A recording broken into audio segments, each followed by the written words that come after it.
Hello students, good morning. As it is Thursday, so there is time for section 2, and today we are taking up state governance and administration, in which I will discuss governor. This office has been right from beginning a bane of contention. You can say it has been throughout controversial. Getting a point, today I will discuss the office of governor, its power and function, its dual role, and its concern issue which causes discussion and deliberation in course of time. So today I will discuss governor. Last time there was too much hue and cry in BPSC. In BPSC 64, the BPSC means there was in general study question on governor, and it was told that whether governor is puppet or rubber stamp. So this question created a lot of political, you can say, discussion and fury in state. Ultimately, BPSC was given notice, and BPSC removed the person who said the question from panel. So this is the thing you always required to keep in mind, that the post of governor has been throughout controversial. Presently also, due to number of causes, due to number of governors, this post is still very important. Particularly if you see West Bengal, where you can say Jagdeep Dhankhar has always tussled with Chief Minister Mamata Banerjee. If you see in Maharashtra also, the Governor B.S. Koshyari had very, you can say, controversial role while appointing Chief Minister last time. In Jammu and Kashmir last time, when Satyapal Malik was Chief Minister, Governor, that time it was observed that whether he was functioning as political executive or constitutional executive. So, in Pondicherry also, Kiran Bedi, the Lieutenant Governor, acted in such a way that the Chief Minister wrote letter to President to replace her. Getting a point? In, you can say, other state also, particularly if you find in Kerala, last time Arif Mohammed Khan, the chief governor, faced a significant political, unusual political situation last time when he was giving lecture in Indian historical seminar. So what I mean to say, the post of governor has been always important, always controversial. I feel this post is born to be in controversy because it has dual role situation, which is in general causes trouble and causes this post to become controversial. So today I will start the topic. As you know, in Indian Constitution there is office of governor.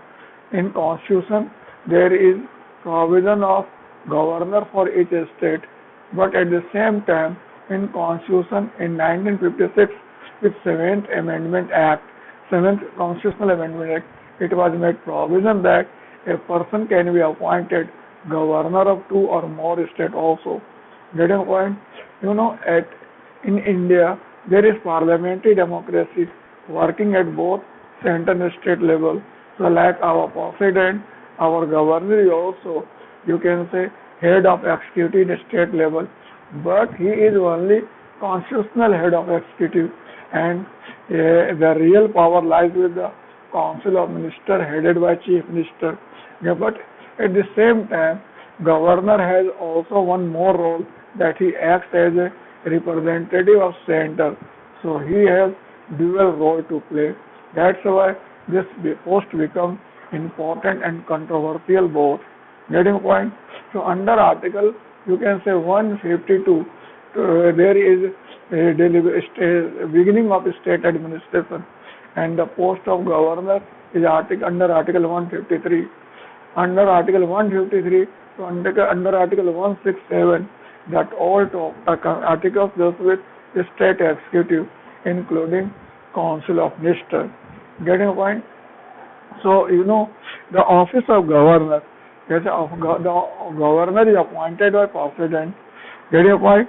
By warrant under his seal and signature. That is very important point. Very few constitutional posts are appointed by president under warrant and by warrant under his seal and signature, like CAG and some other maybe. Get your point? And in constitution there is tenure for governor 5 years, but this post is basically on the pleasure of president. Means his tenure remain on the pleasure of president. He can be removed any time by governor. At the same time, he can resign by giving resignation letter to president also in the meanwhile. Getting point? In Indian constitution, there is very simple qualification set for governor. What are qualification, do you know? First, he should be citizen of India, and second,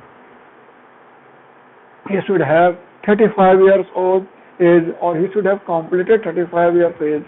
Getting point? So these are two special qualifications set for governor. Getting point? And there are two conventions prevailing also for the post of governor. First convention is that he should be outsider, and second convention is that before he is appointed, chief minister of concerned state should be consulted. But on number of occasions, these two conventions are overlooked. In general, in particular in West Bengal and Hyderabad, we found the person from same state were appointed as chief minister governor. Getting point? And consultation with chief minister of state is usually flagged, or you can say overlooked in general. Getting a point? Indian constitution said certain service conditions for governor also. Getting point? Governor should not be either member of parliament or state legislature. He should not also hold office of profit. Getting point? His staff emoluments, allowances, privileges are determined by Parliament of India. Getting point? And when one person is appointed governor of two or more states, the share of his emolument and you can say allowances among different states are determined by the President of India. His emolument and allowances on the charge upon the consolidated fund of the state. Means no cut motion can be introduced, nor you can say they can be reduced, or there can be change in his disadvantage during his tenure. So these are some specific safeguards with regard to constitution, with regard to governor of a state. Get a point? In Indian constitution, there are only two constitutional heads. First, president at the central level and governor at the state level. They are constitutional head of executive. Get a point? And they enjoy a lot of judicial immunity. Means during post, neither they will be arrested nor they will be detained. No criminal cases can be framed against him during his tenure. Getting point? So they enjoy a lot of legal immunity during this post. Getting point? So this thing you require to keep in mind. The chief justice of the state administers oath to governor, and in his absence, the senior most judge of High Court administers oath to governor. Getting a point? So these things are general provision with regard to governor. Getting a point? Is there no any difficulty as such? Is it clear or not? Clear? So what I told, Article 153 to Article 163 deals with state executive. Indian Constitution made provision for post of governor, usually one governor for one state. But in 1956, with 7th Amendment Act, there can be one governor can be appointed governor for two or more states also. Get a point? President appoints governor by warrant under his seal and signature. Get a point? His tenure is in general 5 years, but not fixed. It is on the pleasure of President. Get a point? In Indian Constitution, there are two qualifications set for post of governor. First, he should be citizen of India, and second, he should have completed 35 years age. There are certain two conventions that he should be outsider, and second, he should be chief minister of a concerned state should be consulted also. Get your point? That some more provisions are made in this regard. Get your point? The service condition is set by Parliament. Getting point? The salary and emolument and allowances are charged upon the consolidated fund of the state. So no cut motion can be introduced. No alteration in service condition after his appointment. This is also ensured that, and one thing more, that he basically he should not be either member of parliament nor MLA, or you can say he should not hold also office of profit. Get a point? One more thing you require to keep in mind, that the Chief Justice of the State, High Court administers oath to him. Get a point? So these are some service general provision with regard to governor. Get a point? Now I will discuss what are power and function of governor. Get a point? So as you know, Indian Constitution gave enormous power and functions to governor also like president. Getting a point? But he has no military power, emergency power and diplomatic power like president. Getting a point? But as he is playing dual role, so he has certain role to act on at his discretion also. Getting a point? So in general, we can classify the power and function of governor under four heads. There first, executive power and function, then legislative power and function, then judicial power and function, then financial power and function. Get a point? First, I will like to discuss executive power and function. Under Article, you can say 154, executive power of state is vested in governor. Getting a point? Which he exercises his power with either himself or with the advice of his subordinate. Getting a point? There is, you can say, all executive function in the state takes place in his name, and he has also power to make law. In this regard, also with regard to allocation of work among council of ministers and their work transactions. Getting a point?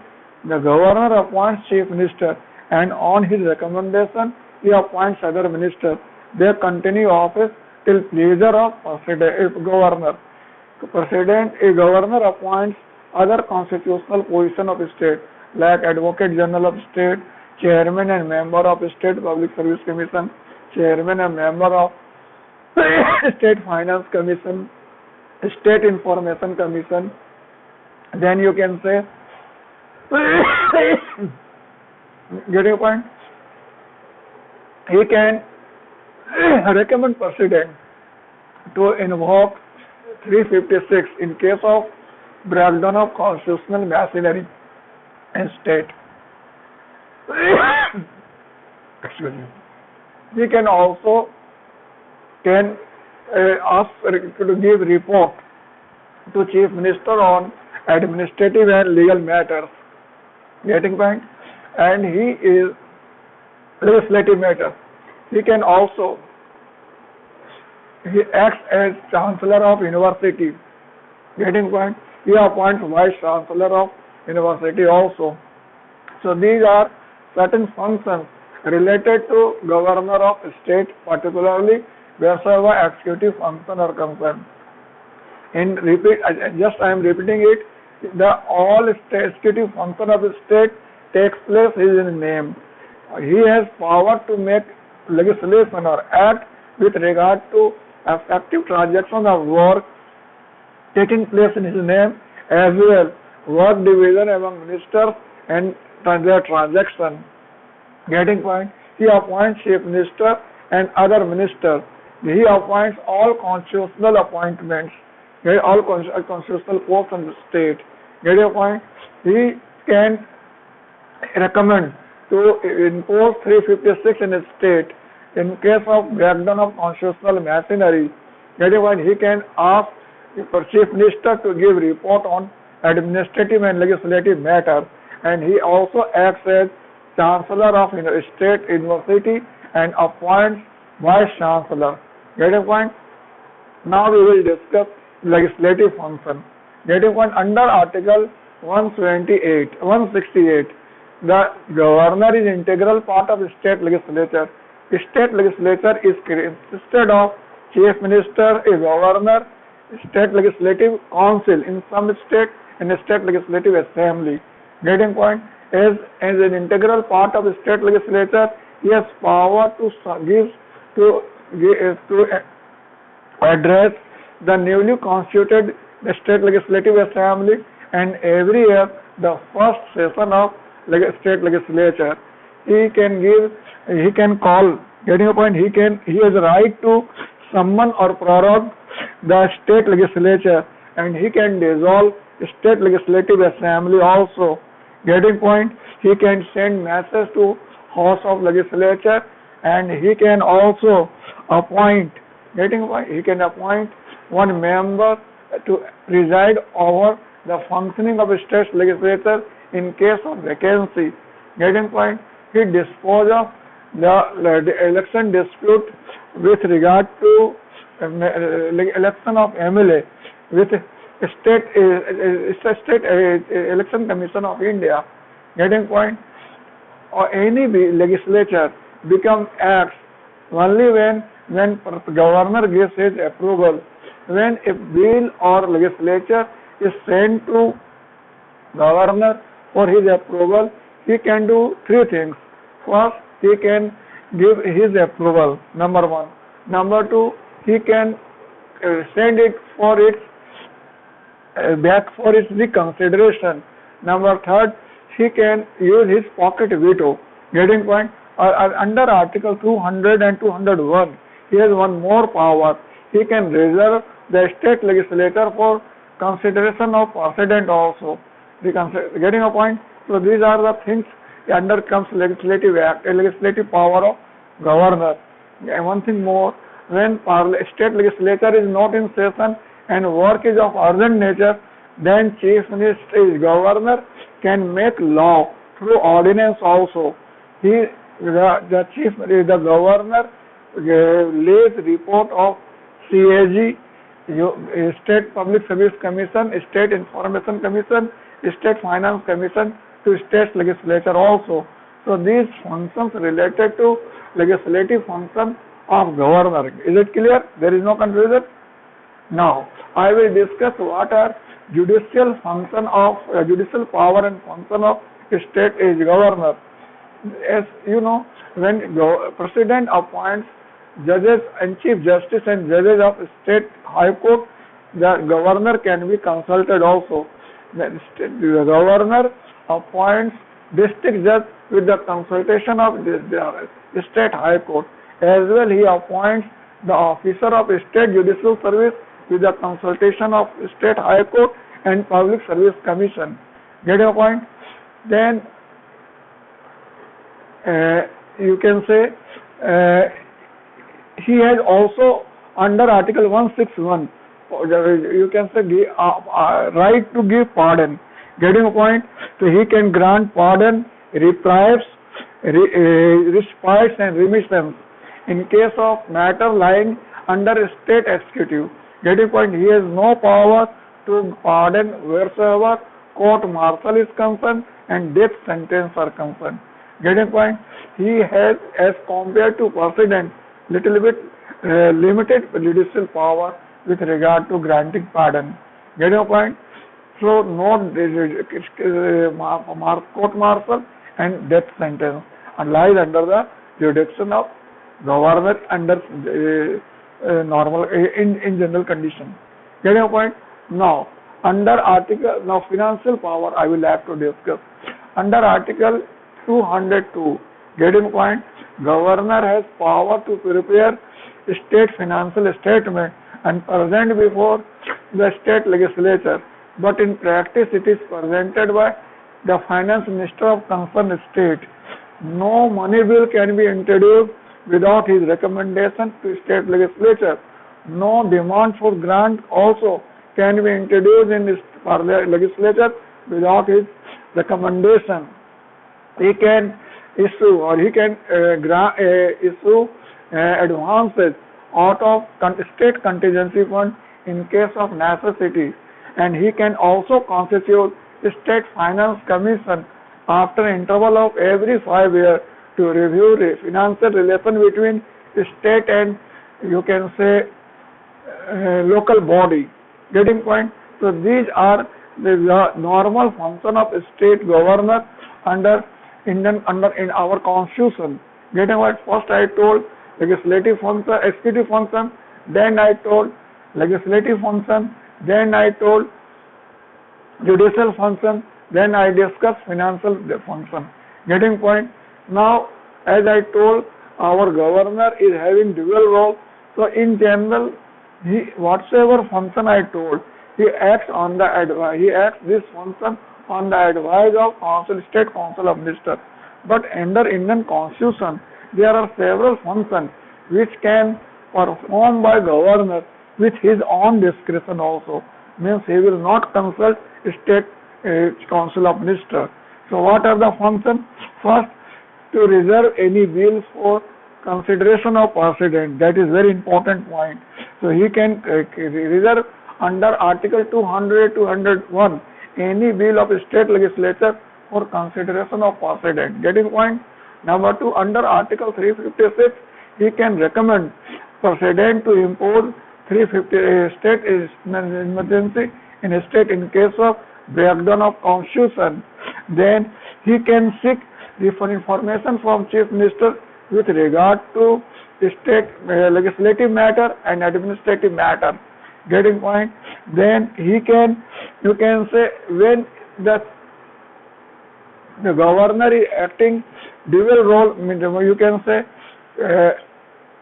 when a governor is appointed at the same time lieutenant governor of another union territory or governor of some other state, here he is not supposed to act on the advice of this state council of ministers.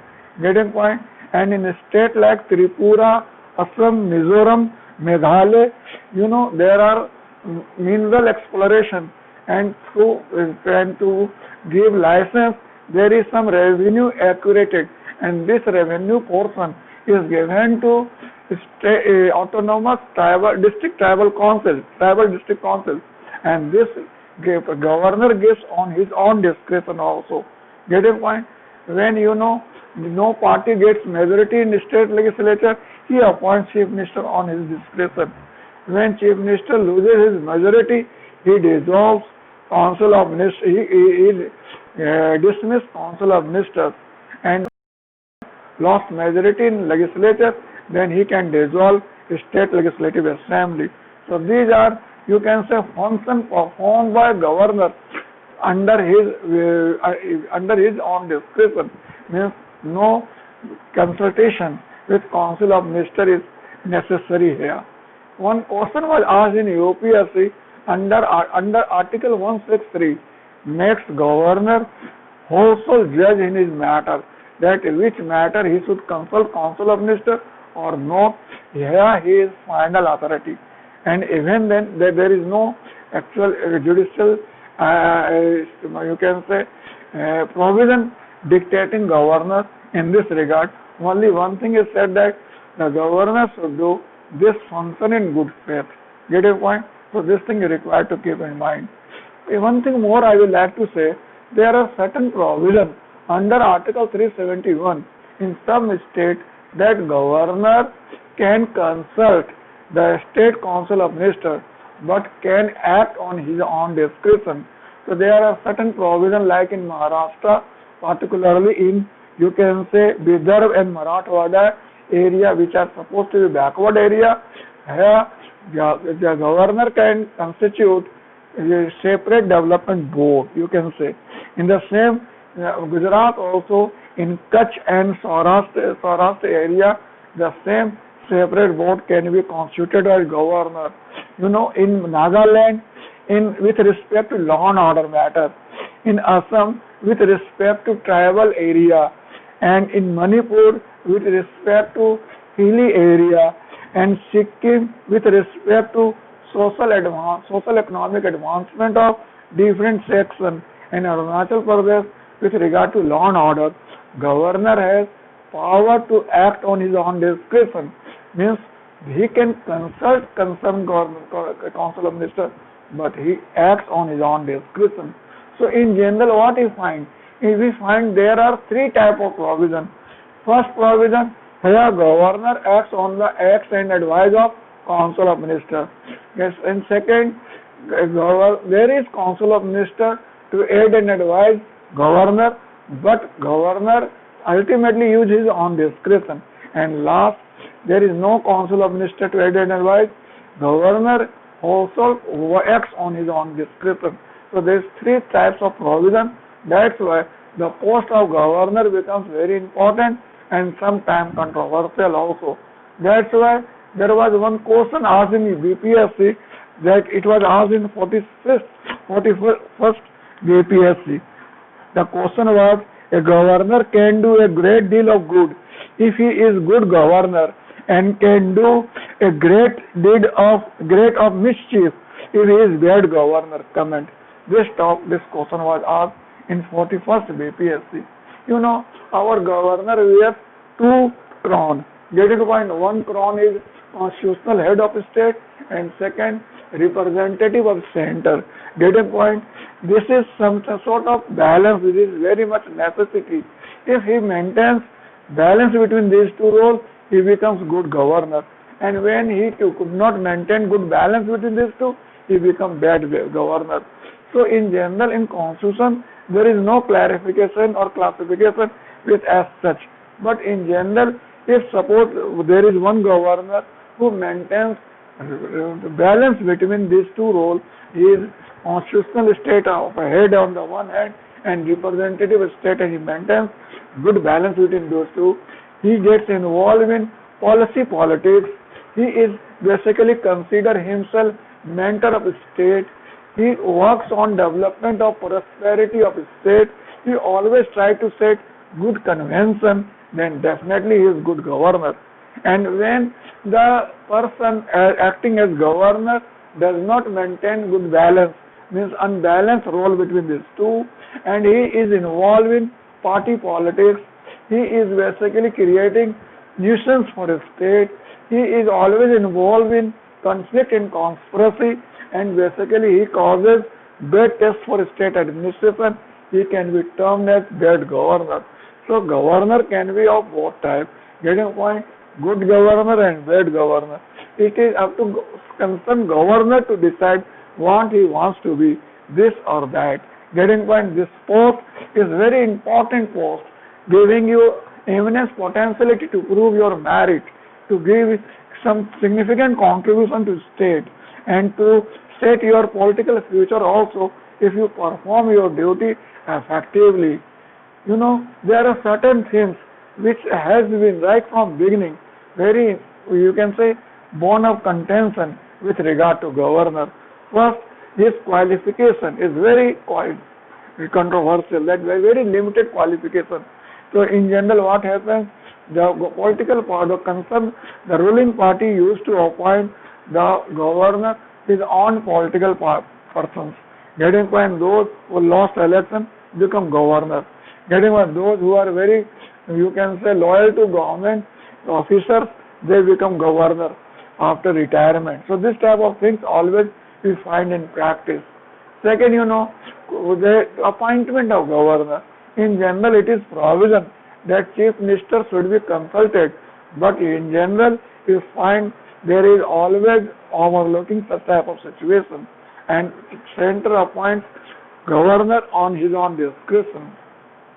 Third, you can say the role and function of chief governor, particularly when the chief minister, no political party is having clear-cut majority, then who should be appointed chief minister? Getting a point, here in 2006, there was one litigation in Supreme Court.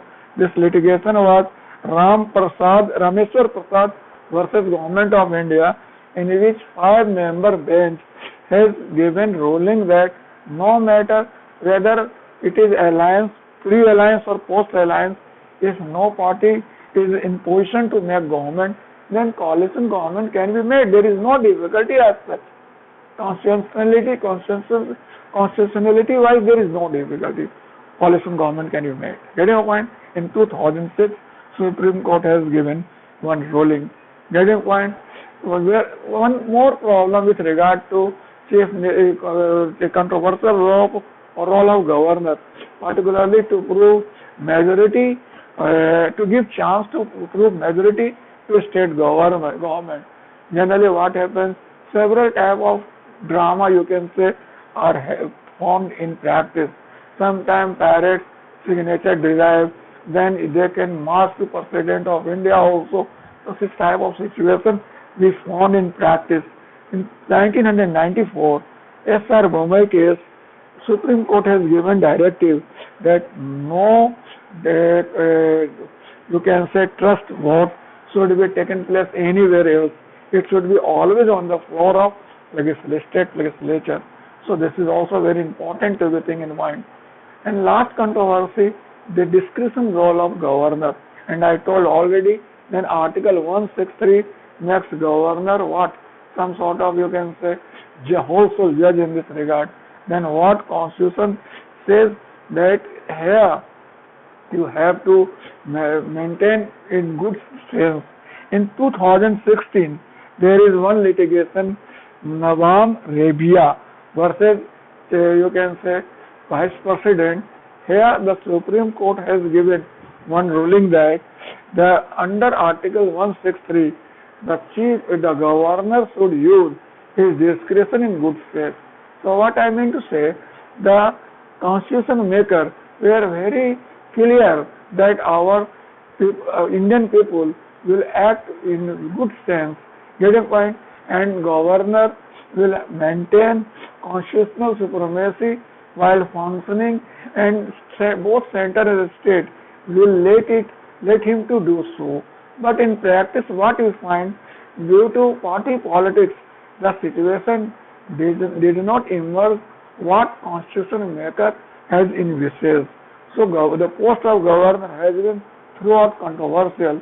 Some political party, some reform committee even recommended to abolish this post. But the question arises that in Indian constitution, when this post is created, the several, you can say, good values and you can say commitments are also made while framing this position. So there is no, you can say, use of abolishing this post at all. This post is very important. It is basically symbol of unitary feature of our federal structure. When particularly Indian territory, if you find, it is subjected to number of threats from outside and inside. Particularly presently, if you see Jammu Kashmir and northeastern states, number of problems we are having. So here, and it is always possible that state government are subjected to external and internal pressure. So there should be some effective arrangement to exercise control over Indian Federation. So the post of governor is definitely of eminence importance to exercise control over entire territory, particularly in times of contingency. So there is no use of any sort of discussion whether to continue this post or not. This post has to be continued. There is no difficulty as such. Here, there are certain safeguards are definitely to be followed, that while appointing someone as governor, transparency, constitutionality, and you can say political convention should be given proper place. And while functioning on the part of governor, state government and central government, all should uphold the supremacy of constitution at top and public interest at ultimate. So what I mean to say, the post of governor presently has been throughout in controversy, and there is not any, you can say, doubt why not it should be, because it has very significant dual role and this role is bound to create confusion and controversy. So it is a person up to him to determine what he wants to be, whether a good governor or a bad governor. Okay, thanks. You do one thing. Write one question which was asked in 41st BPSC and post to me. And if you have any difficulty, you can contact me. Okay, all the best. Enjoy.